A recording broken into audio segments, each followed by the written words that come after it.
questa è una prova, non è una prova varietale, questa è una prova di ligazione e precisione. Praticamente abbiamo un'unica varietà che è il sonico della Rixva innestato sull'embasado. Vi ricordo sempre che tutte le piantine vengono fatte nella fase di vivaio da po' di tramontana e anche la fase di innesto.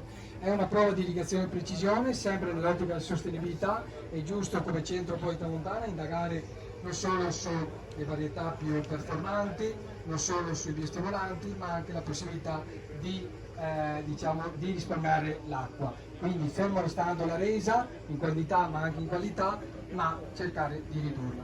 In questo caso abbiamo detto un'unica varietà, ok, sia sulla parte di destra che di sinistra. Abbiamo messo però nella parte destra bollatura pacciamata con materiale biodegradabile bianco-nero microforato, che è quello che avete visto tra l'altro in fondo in campagna.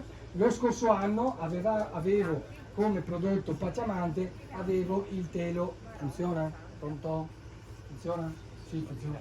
Ecco, avevo il telo, il polietilene nero, e in questo periodo era andato in crisi perché le piante erano andate in crisi per l'elevata temperatura. Seppur tinteggiato, il nero comunque attrae i raggi solari, si è scaldato, l'apparato radicale è andato ovviamente sotto stress e la pianta è andata in crisi. Quest'anno invece col bianco nero, essendo anche microforato, la pianta è ancora ben vigoria, ed è il confronto con la parte diciamo solo baulata, non pacciamata. Ovviamente ci sono due tensiometri digitali che ci comunicano con un'apposita app sul cellulare quando intervenire. Ovviamente agli operatori dico sempre ai ragazzi, ai colleghi, fidarsi è bene, non fidarsi è meglio. Cosa vuol dire? Che in base a quello che ci dice il tensiometro dobbiamo monitorare con i nostri occhi, ok? E quindi molto spesso le due cose non collimano e poi hanno anche i loro problemi.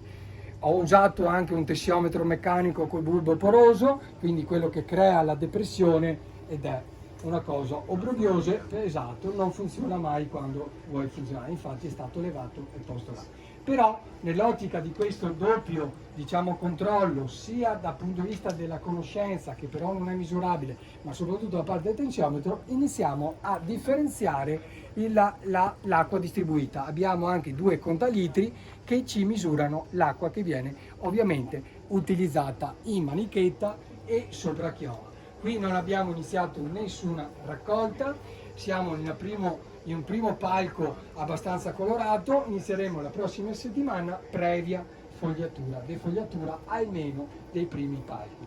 La difesa anche in questo caso di tipo integrato spinta con Macrolophus per il controllo della mosca bianca e i due trattamenti di spirotetramato dopo trapianto e del Flupiram in manichetta 2, anche lì, che ci permettono di controllare eventuali nematodi. Apro una parentesi sui nematodi. Un po' di tramontana nel 2008 non riusciva più a fare in un certo senso orticoltura per l'elevato problema di questi microrganismi, di questi vermi. Ha iniziato a eseguire una strategia sempre sostenibile, per carità, non usando i fumiganti, andando a utilizzare sovesci nel periodo autunnale a base di brassiche, apportare parecchi quintali, permettete il termine, a ettaro di compost, di biodigestato,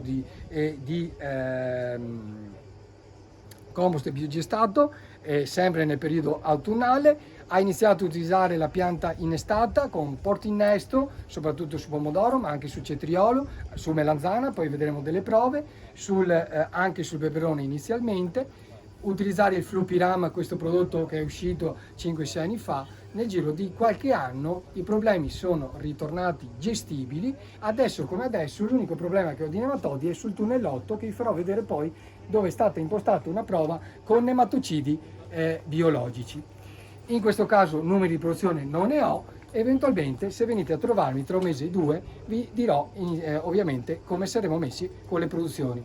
Due parole sulla varietà. Il sonico è una varietà di recente costituzione, una varietà di grappoli in cui, ma un po' tutte le varietà grappoli del pomodoro hanno la nuova genetica, internodi molto molto corti. Vi posso dire che fino a 10 anni fa col grappolo si arrivava a fatica a 7 palchi a livello del filo di ferro che vedete, adesso si arrivano 8 e anche 9 palchi, quindi vuol dire che gli internodi si sono accorciati molto.